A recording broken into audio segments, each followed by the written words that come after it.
So welcome to today's Innovation Mastermind. It's been a little while. I've been a little busy with travel and my own board meetings getting ready.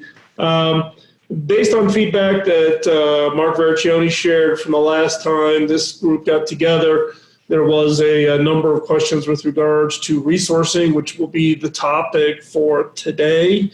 I know a number of you are traveling or on the road, so you're probably watching this in the video play afterwards. But if any questions come up, if following the mastermind, feel free to post those over on the community in the mastermind group, and we can continue the conversation there. And as always, we will make the slides available.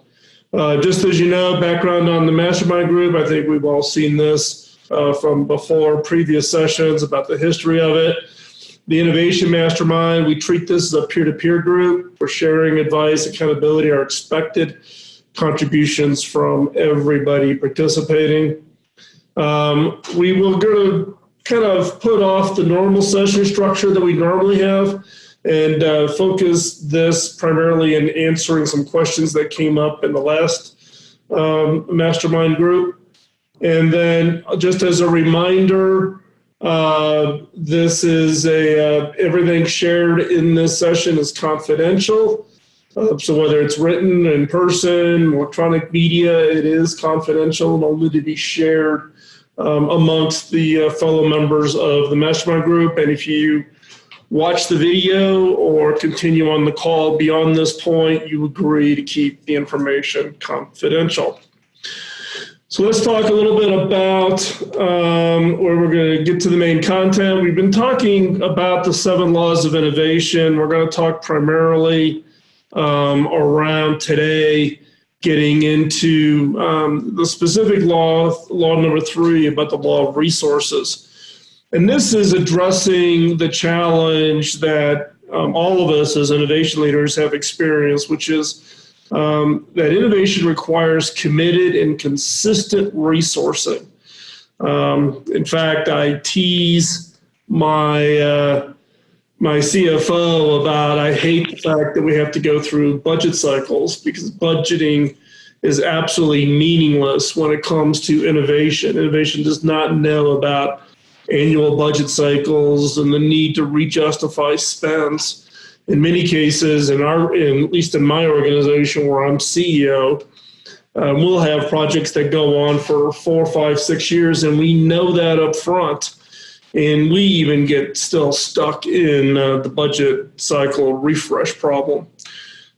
So the key is how do you secure resources? One, you'll never get all the resources you want, but needing to have a plan and a solid sales pitch. Some people may not refer to it as a sales pitch, but you got to have a pitch that shows the value. You've got to get leadership involved.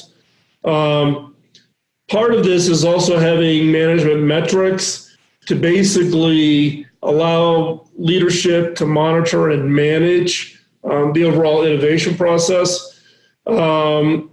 Also developing incentives. You got to find what motivates people to want to either commit their own time and their own resources or their own dollars. You also got to find those friendlies within your organization to create kind of some joint buzz. I was just coaching a new innovation leader as part of a new team. And they're coming into an organization which has had a couple of failed attempts on innovation, not showing a lot of success. My advice is go find somebody in your organization who maybe has a small project that they've been working on the side with that you can actually throw some support behind and get an early win. And getting some early win is will help you actually then rationalize being able to get and secure more resources. And I'll share more about that specifically with my experience when I became CTO at Hewlett Packard. The other is around creating an IPO, or what I refer to as an innovation program office. An IPO, in the case of HP, when I retired from HP, we were 240,000 employees and about 120 billion in annual revenue. But the entire innovation team at HP was never larger than 35 people. So it wasn't the people that were actually creating the ideas and doing the prototyping, et cetera. It became, the IPO was really more around becoming a mechanism, an organization, a group with fairly significant budget resources to help other parts of the organization ignite, expand, and grow their own ability to innovate. It was also the central part of organization for tracking and reporting, establishing metrics, putting together incentives and recognition, and providing overall program management support for the innovation project. So that's another way, depending on how you are organized, thinking about putting an IPO could be extremely helpful. There are 2 case studies, one written at Stanford, another at Harvard Business, around the Innovation Program Office, and it was specifically case studies written by the universities around the IPO that I built and ran at HP, talking about the role of the Innovation Program Office. And those are available. You can go out to either the Stanford or the Harvard sites. There is a fee, which I always think is a little crazy, but either Mark or I will post the URLs to that over in the Innovators Community Mastermind group so that you can go find those if you want to read what Harvard and Stanford said about the IPO. And just put it in context, both case studies were actually written by the same professors. They're a little bit different, but one of the professors from Stanford went to Harvard, and they somewhat duplicated the case study. So just buy one. You don't need to buy both. The next is to think about managing the resource glide path. Glide path, understanding timing, not, the difference between a good idea and a great idea is rarely, if ever, the idea. It's really around, do you have the timing right? Timing being, is the market ready? Understanding the market. How long is it going to take to commercialize this? How much time are you going to allocate to doing this versus if you know that this is not going to be a commercial product, the market's not going to be ready for 3-4 years out. Maybe you put minimal time on it, allocate a little bit of time now, and then grow that over time. And then you need to understand what are the right elements of everything else that has to come together in order for an innovation to be successful. That includes, what are all the resources you need? What are the things inside of your control? And also, what are those things that are outside of your control that you need to bring together in order to achieve overall success for the innovation that you're working on, or for the team that you're trying to lead or to drive? I've talked about innovation metrics many, many times. There's a whole lot of Killer Innovation podcasts on this. There's a bunch of blog posts over on the blog at philmckinney.com. But I'm going to walk you through both metrics that work and metrics that don't work, and what my experience has been. And this is somewhat unique to every organization on how leadership makes decisions, but you've got to find a metric that works for your organization. So number one, percentage of revenue spent on innovation. This is by far the most common. It is also the one that Wall Street expects, particularly if you are a publicly held corporation. However, there's a whole slew of studies out there that have proven that this is not predictive of future success for the innovation. Just by growing and increasing the percentage of revenue spent on innovation does not guarantee any kind of impact. There is no correlation between the two, yet Wall Street still expects it. There are analysts who follow this metric and bake it into their formula to estimate, upside potential within organizations, but it's not one that I'm a fan of. I do not believe this is the right metric. Number two, which is what I refer to as innovation impact, it's gross margin based on innovation spend. So the theory here being is if you do better innovation, meaning you are satisfying the unspoken needs and the unspoken wants of your customers will reward you with a margin premium. This is basically what I would call the Apple effect. If you look at Apple, they, in the early days of the iPhone, the gross margins were just absolutely insane. Why? Because people were willing to pay for that margin premium because of the uniqueness of the innovation spend. To deliver something that was unexpected, it was exciting, etc. If you look at the iPhone over time, what has happened? The gross margin has actually decreased, even with Apple maintaining or increasing its innovation spend. So if you calculated this out for Apple, you would actually see innovation impact declining over time because the margin's under pressure, because it's harder and harder for an iPhone to differentiate itself separate from the competition. Now, while this metric is a great metric, it's one I'm a big fan of, it's one that I got the board of directors at HP to shift to. It's a hard metric to measure because you have to go back historically, because you have to say that I spent $1 million 3 years ago at the start of this project, and I did $1 million a year and the product just got shipped. You need to collect that historical so that you can say how much was the total innovation spend, and then you need a forward metric that tells you, so what am I seeing as the gross margin in return for that spend. So you have to have really good historicals in order to make this metric work. And it took us probably 24 months plus in order to get this metric baked into the planning cycles and the planning process at HP. Number three, percentage of revenue from innovations in the last X number of years. This is also referred to as the 3M metric. This is what 3M uses for its measurement of innovation success.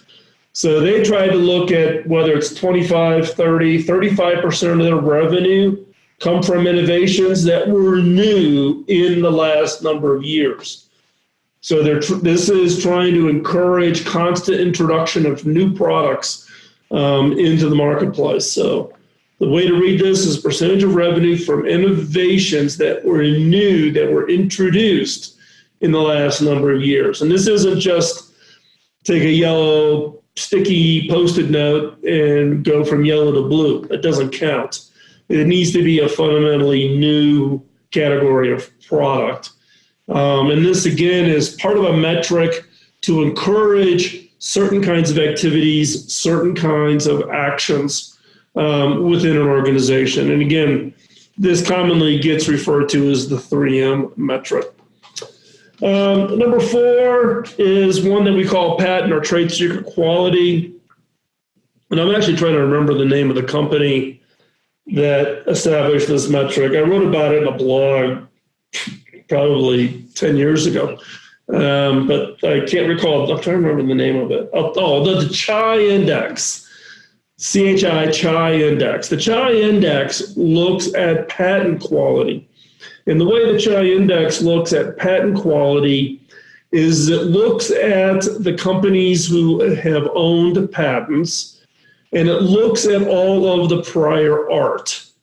And prior art is required. It's a required process to lay out patents and publications that have talked about this area that your patent is going to apply to. And then you have to explain why yours is different than that prior art. Patents that get named in prior art are identified really as fundamental patents to an area of invention. And so what the CHI index does is it does this analysis to say, how many times is this patent referenced by other patents? The higher that number is, then the higher the CHI index. It's very similar to what Google does with PageRank. How many other websites refer to your page? The higher that is, then your content must be more important because more people are linking to it or referencing it. Same thing applies to patents. And so therefore, looking at patent or trade secret quality is another metric. Again, in my experience, when Carly Fiorina was CEO at HP, her idea behind patents was just pure patent numbers.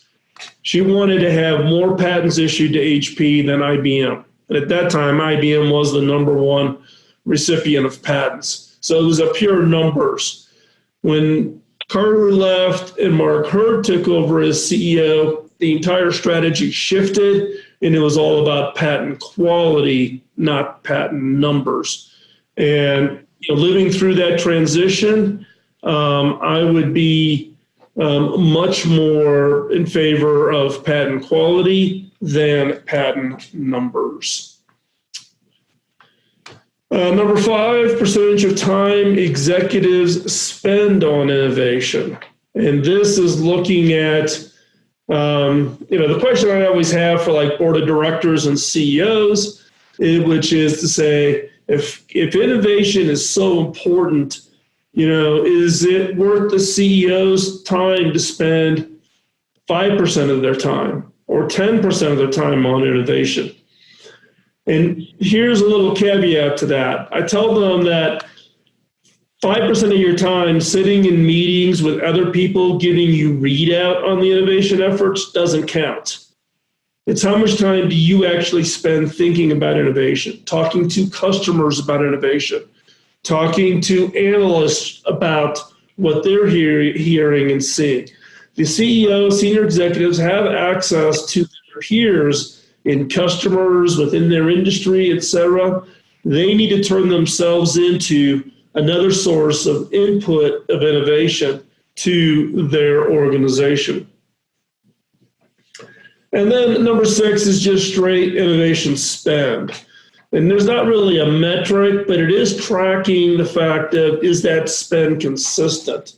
Are you going to spend $1 billion a year? Or in the case at HP, R&D spend was $4 billion a year on a revenue run rate of $120 billion.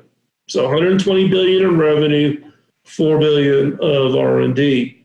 Now, a lot of people ask about where I'm at now as the CEO for Cable Labs. Cable Labs is unique in the fact that all we do is innovation. So we spend, roughly, think of it as about 70 million range, and we grow that number about 3 to 4% a year. So we've had some years where we've been able to grow that 5 or 6, but we're fortunate in the way that we're funded that it's consistently and up and to the right growth each and every year. And our whole role every day is to be the innovation lab. So we're a little bit different. I can't look at it as a percentage of revenue spent because that would be 100%. And that's not realistic for 99% of the organizations. The key with the metric is to prove that innovation can be managed. There's this perception around a lot of organizations that it's kind of this black art, just throw money into the bucket and stand back, go away for 3 years, and magic will occur. not a great strategy, and not one the CFO or the CEO or the board of directors will or should expect. They should expect that it can be managed just like anything else that is out there. But you have to be careful of outsiders telling you what success means.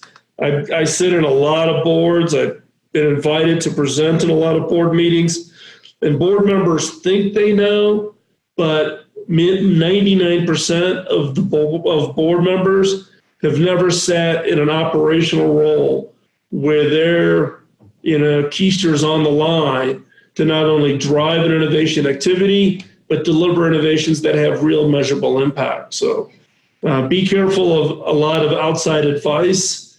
Again, Wall Street loves percentage of revenue, but it's a bad metric. It's not predictive. Again, what is more predictive is innovation impact, which takes into account not just dollars, but your ability to identify, select, and execute on ideas.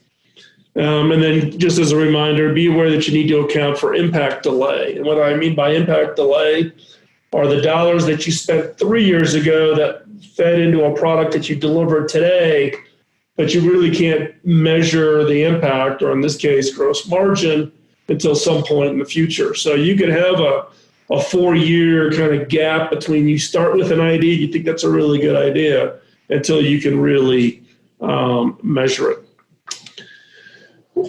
One of the things that I would encourage organizations to think about is around what we call the spend map. And this is basically how do you follow the money? And the way to think about this is the horizontal axis is products and services. So you have your existing products, you have your new products and services. Vertically is customer and market. So you got kind of your core market today, and then you got new customers, new markets, things that you don't serve today. And then the question is how much should you spend? This isn't just innovation spend. This is like total product development spend is the way to think about this. How much should you put in the core? How much should you put into the two adjacencies? And then new, the upper right-hand corner, which is fundamentally new products and services going against fundamentally new customers, new markets. As you can imagine, the upper right, everybody gets excited about. The upper right is extremely hard and extremely risky. Products, you could take an existing customer and just build them a new product. That would be the adjacency to the right. You can take an existing product or service and put it into new markets, new customers, and that's adjacency to the top. And so the process that I went through when I became CTO at HP was to create a spend map for where we were spending our dollars at that time. And the way the spend actually worked out was 95% to the core and 5% to the two adjacencies and 0 to the new. So 95 and 5. So 95, 5, and 0 was the HP spend. And then over time, we actually shifted that spend to be what we call 70, 20, 10. 70% to the core, 20% to adjacencies, and 10% into the whole new products and services, new markets, things that were completely outside the scope. Now, this is just one way to look at it, but it's a map that works extremely well with other leaders within an organization. It works really well with the CEO. It also worked really well with the board of directors, because then you could have a conversation as to, what do you keep in the core? What do you jettison out, meaning it's not contributing? And what are your new opportunities in the adjacencies? If you're going to allocate 20% of your spend, are you going to go into new markets or are you going to go into new products? And you can have an intelligent conversation, and you can rationalize the spend and you can monitor it, and you can understand its impact. And so again, this kind of gives you a little bit of a different view of the 95 and 5, and then where over 2 years, a little over 2 years, we got it into the 70 and 20 and 10. And just to give you a context, when it was 95 and 5, the division, in this case, it was the what's called personal systems group. So it's all PCs, all laptops, all displays, keyboards, mouse, phones, television sets, calculators, a whole slew, about 40 billion of the 120 billion. It was losing $1 billion a year, and it was number 3 or number 4 in the market share. When you fast forward it, we got through the 70, 20, 10 over a 4-year period. We took it from losing $1 billion to making $3 billion, and it was number 1 in the market. Now, what's interesting is total R&D spend, total product development spend across the entire organization was flat to slightly down over the 6 years. So we didn't get to 70, 20, 10 by throwing dollars at it and letting core stay at its current spend level.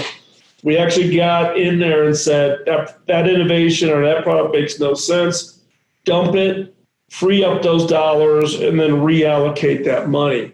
So keeping dollars flat, not going to the board to ask for more money, then working through what should be in core, what should be the adjacencies, and then what should be fundamentally in the new areas. And in this case, this just happened to be an organization that was ripe for really kickstarting a whole new level of investment from the standpoint of just brain power. Taking away the core freed up people to actually think about what would they do if you took $25 million of a product out of core and you made that available into come up with some new adjacencies, and you were willing to commit those resources. It's amazing what people can come up with when they feel empowered. The other is the other key in resourcing is what I call constraint-based innovation. This is one that's quite interesting in the fact that once I shared it in my book, and I've shared it, with my teams over the years, et cetera, is that now I have to suffer with the fact that my teams know how I play this game and will turn around and play it against me. And what I mean by constraint-based innovation really is, how do you manage the asks that you get from the team? Never give a team everything they ask for. In fact, I've gone back and looked at projects and where a project team has come through and asked for something. And if I've given them everything they've asked for, very rarely do I get what I need or want or what the marketplace needs. And what I've found is by putting in place the right constraints, you cause that team to have to create an entirely new approach in order to deliver that innovation or come up with or to solve that problem. So for instance, resourcing, if they ask for 10 people, you give them 4 or 5. If they ask for 6 months for the first phase, you say, no, 6 months is way too long. Market's too hot. We got to get this resolved right away. What can you do in 60 days? And then funding, saying, I don't have $3 million in the budget. I might be able to scrape together $1 million. So they ask for 10 people, 6 months, and $3 million. You give them 4 people, 60 days, and $1 million. Are there any rules to what you say no to or push back on? No. That's really more of a gut feel. Turns into a little bit of a negotiation. But, it's what you're trying to do is just put the right constraints in place. And maybe you don't constrain resources, but maybe time and funding become the constraints that you have in place. What you're trying to do is to force the teams to get out of the rut and find an entirely new approach in order to find a path to creating something radically new. If they get exactly what they want, they're going to apply basically the same process they used on the last project. And in many cases, you need to put a little friction into the system to get them out of that rut and say, you know something? I don't have 6 months, so I can't do this traditional waterfall approach. I got to come up with an entirely new, maybe agile with a twist in order to do this, the same amount of deliverables I would be able to do in 6 months. I got to do it in 60 days. I can't use that old process. I got to invent. I have to innovate the way I'm innovating. I need to come up with a new process. And by coming up with those new processes, you can address things like speed to market, getting more insight or better insight into what customers' needs are, et cetera. So constraint-based innovation is one of those key things that I do when I'm leading teams in order to kind of get people out of their comfort zone. And so that's pretty much it for the slides. I know I kind of blew through them, but I wanted to get through the slides such that we could spend some time just having a conversation on what resonated with you, what have you tried and been successful with, questions you might have on how did something work out, or if you're thinking about doing something within your organization and you want to use the Mastermind group to kind of give you feedback on that approach for resourcing, this is the time. So we'll open it up now and let anybody and everybody who's got comments to jump in. I know Whit was there. I think he dropped off. He'll be back on, I'm guessing. So Phil, I got a question for you. Okay. I know some of the discussion last time was around just the trying to get and garner up resources across the organization. And one being, if you are an empowered innovation program office, or if you're one that is empowered with no budget, but you have to go garner the budget and the resources, and as opposed to one that is empowered plus has the resourcing or has the budget. And I know some folks are dealing with, the two different tracks, one with a budgeted. Mark, you dropped off. I think I get the gist of Mark's question, which is what's that difference between the fact that you have a budget or you do not have a budget. And look, even at HP, when I first took over as the CTO, there was no budget for the innovation program office. But what I did is I went and found 2 or 3 projects that were already underway, meaning, some engineers were working on some crazy ideas. They kind of hit them under their desk, and then they brought them, on board from the standpoint of revealing them. One is a guy by the name of Tom Saliga, who Tom had this project underneath his desk. He basically had this motherboard created, borrowed parts from the parts cabinet, put together this new computer motherboard that had an unbelievable performance. And he'd done that all on his own. And I basically took his concept and his engineering work, wrapped some slides around it, and went and took it to the head of a division and convinced them to free up dollars out of their budget to fund it. I offered to help guide and manage it for them. And we delivered that, and that turned into the gaming business unit for gaming PCs at HP, which is now, I don't know, it's probably $3-4 billion. And back then it was $0.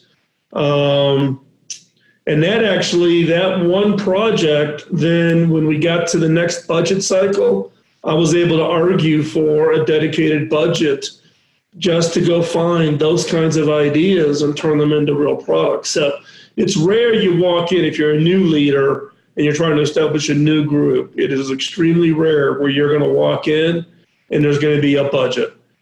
You're going to have to, step it up and prove to everybody the value of the innovation effort. And so in that case, you got to go find some friendly executive that whatever the innovation is that you're going to do or that you've discovered is going to help them achieve their objective and get them to commit dollars out of their budget in order for you to get a couple wins up on the scoreboard. And then once you have some wins on the scoreboard, then that's when you can then begin the arguing for securing your own budget. It would be, at least from my opinion, it would be very rare for someone establishing a new group to have, you might get a little bit of a budget, but you're not going to have a budget of any significant size to where you could be totally within your control. Not for a while. Most leaders are going to want to see some form of success before they start expanding these kinds of programs.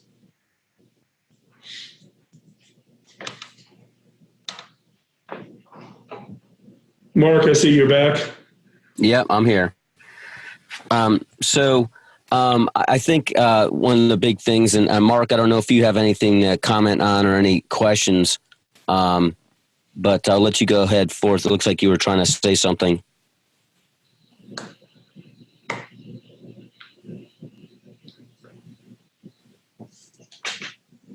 Mark, are you there? Yeah, Mark Staple? I can't hear him.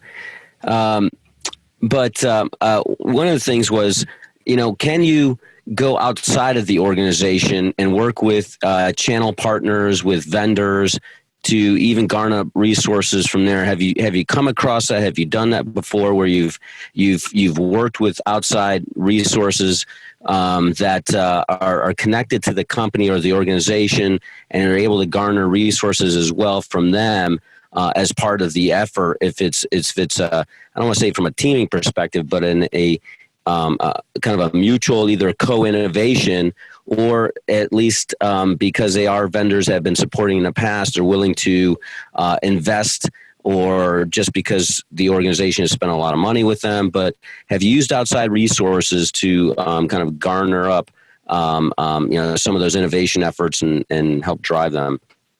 Yeah, there's a couple of different models that work fairly well. One is the open innovation model, where you're wanting to encourage others who are innovating in an area of interest for your organization to bring those innovations to you. These can be university research. It could be small, inventors who are trying to solve a particular problem. You could, in an open innovation model, post your challenge or post your area of interest and have people submit. You could run it as an open challenge or as a competition. There's a whole variety of different models that have worked. Both at HP and here at Cable Labs, I have used co-innovation as a model. And in our model for co-innovation, it's a 50-50 funding model, where we put half the money in, the partner puts half the money in, so everybody's got skin in the game. And that's real money. That's real money beyond the allocation of resources. There's a lot of co-innovation where it says, I'll contribute 3 people to this project. Well, what you find then is that with 3 people, but then one person gets pulled away, and there's other priorities. When someone's had to write a check, there's just a different level of commitment. The key on what I have found with co-innovation is finding the right project. So think of it as a Venn diagram. There's a sphere of interest that the partner has. There's a sphere of interest you have. You overlay those, and you're trying to find that very tight overlap where there's something that's of a very high importance to both organizations. And this is critical, the recognition that neither one of you can do it on your own. So if you're coming up with an idea and you're bringing a partner in and quote, they're a manufacturer, you could do it on your own by just paying another manufacturer to do it. That's not co-innovation. That's NRE, non-recurring engineering investment. You're just funding somebody to build you a prototype. That is not co-innovation. Co-innovation is both parties are extremely interested in something of high importance. Neither of them can do it on their own, which creates a high level of mutual dependency. When you get all of those characteristics together, the power of a co-innovation project is astounding. I've seen and been involved in projects. In fact, one of the projects that we did at HP that was a co-innovation project, I'm going to guess I'm 99% sure you're carrying that, one of the results of that co-innovation project in your pocket right now. Doesn't matter where you live in the world, where what vendor you're buying your technology from, but I will guarantee that one of the results of that co-innovation project is in 99%. If people have a mobile technology in use, that you're the beneficiary of a co-innovation project that we did with one of our partners. And so co-innovation can be extremely powerful. It allows you to bring together the right expertise you may not have. And at the same time, it's a shared investment model.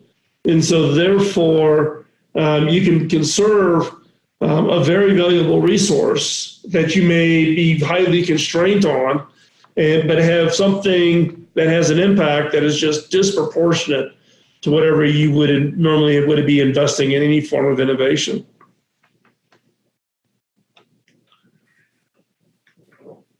So, Phil, one other thing is from gathering resources and driving the resourcing you need, the biggest thing I see is you're a chief salesperson. You are constantly selling, and you're also a chief educator. You're always educating around the importance and the need for innovation. And then you're also the chief passionate officer. You're trying to get folks passionate around it as well. So that folks stay engaged and participate.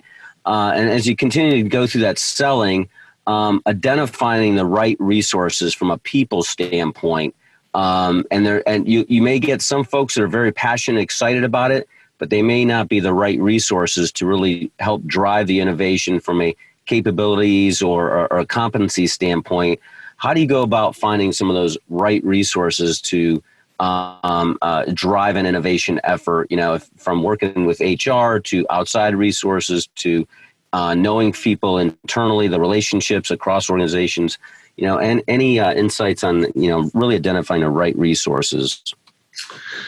Well, it kind of depends on whether or not you have the flexibility and approved headcount to be able to go out and hire. If you are constrained where you're trying to put together, a small group within an organization, then you actually have a little bit of an advantage because you can then either you already know the people or you can find out about the people.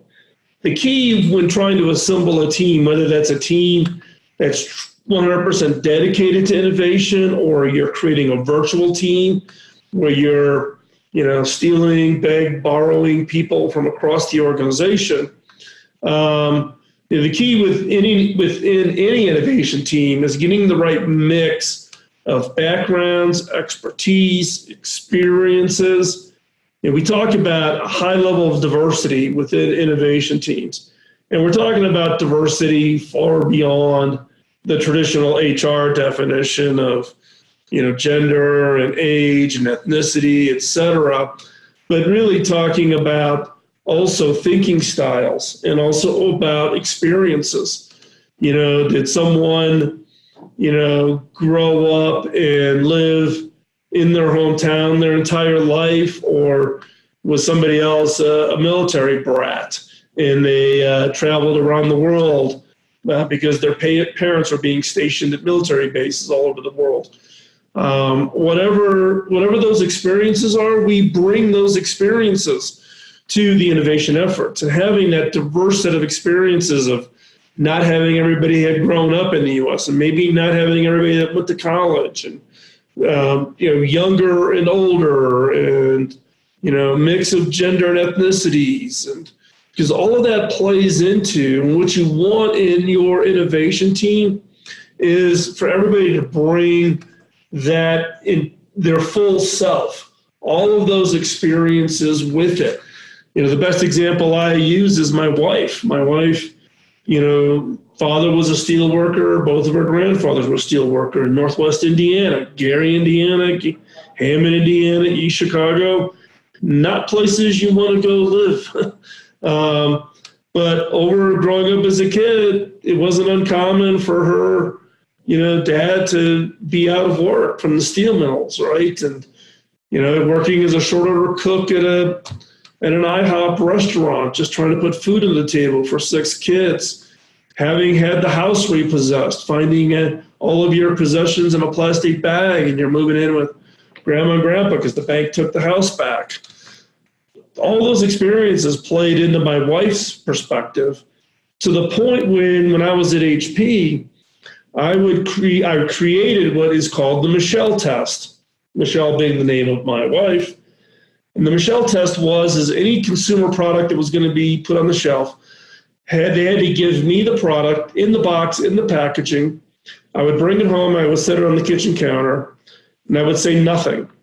And my wife would then have to take the product, set it up, use it, and then give feedback on whether or not she saw any value being the key word in this product. Now, keep in mind, my wife is kind of at the opposite end of the spectrum of technology compared to me. But her concept of value is very skewed because of this experience of growing up. She is the cheapest person you will ever meet. Actually, I get yelled at. Probably should not use the word cheap. She's the most frugal person you will ever meet. She'll reroute our tickets when we're going to go visit our grandkids to put an extra stop in because it'll save $20 on the plane ticket. And so it set a very high bar for the HP engineers to create products that would pass the Michelle test on value, meaning how much money am I going to pay for this, and do I receive enough value?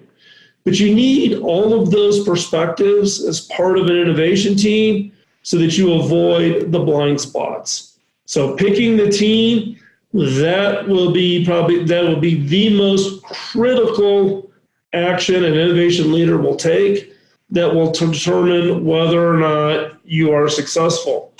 On top of that, you should make sure that you have members on your innovation team that have some track record of innovation success, meaning they've developed an idea, saw it all the way through, delivered it, put it into the market, and had the market turn into a major market success. So that kind of knocks out these, what I would call professional consultants. They come in, they've read a book, they want to come in and advise you, but they've never actually done it. They have not been on the operational side of being what I would call a true innovator. So my advice is run away from those guys, and that includes even the big consulting houses that are parachuting you in, new college grads. If you're going to bring an innovation consultant in, that's great. There's some really good ones out there, but you want innovation consultants that have actually lived it. Find innovation consultants that have been chief innovation officers, CTOs, chief product officers, people who've actually lived it, done it, have a track record, been validated by outside parties that, of the success that they were able to achieve. The other ones, they'll just start leading you like you feel like you're chasing a tail because they can't give you the real world examples because they've never lived it. So that was a long answer to a short question. So, Phil, I think from a wrap-up perspective, as I look at some of the key points here, the biggest thing is, regardless if you have budgeted money now, if you need more budgeting or you have no budgeting right now, or if you're in a matrix organization, or if this is an official innovation program office, the biggest thing is you need to learn how to sell the value of the innovation projects, demonstrate that they can be measured, and also work the relationships across organizations to continue to show the value, to get folks, to educate them around innovation and around the innovation projects. You need to identify kind of the friendlies or friendly projects that you can drive with, especially if you're in a matrix or somewhat of an unofficial IPO that doesn't have fully funded dollars. So you're doing a lot of selling, educating, teaching, training, and then also working with numbers of different organizations, from vendors, outside organizations, internal organizations, and you're constantly working the measuring of the value. Because there's many innovation leaders that say, we want to do this, but when it gets down to it, there's the middle management, there's the practitioners, there's others in the organization that may not be fully on board, and they could be somewhat of a, I don't want to say a roadblock, but a roadblock in ways in driving your innovation projects. So I think you're always selling, and you're always measuring the value, and then you're always looking for the right resources to supplement and bring on the team throughout the innovation life cycle. Any other final thoughts, Phil, or key points that you'd like to bring out? No, I think the key with resourcing is look, even though I was playing a dual role as both CTO and running the innovation program office at HP, would have I liked more dollars, more funding in IPO? Yes. Was it helpful not to have unlimited dollars? You betcha. It really opened my eyes to the value of applying a good set of constraint-based decision-making, which then forces the team to innovate the way they innovated, which is just as important in some cases as the idea itself. So hopefully you found today's discussion on resourcing helpful and useful, and we'll wrap it up here, and we'll continue the conversation on resourcing with regards to the Innovation Mastermind over in the Mastermind group in the Innovators community. With that, we'll talk to you at the next Mastermind group. Thanks, everybody.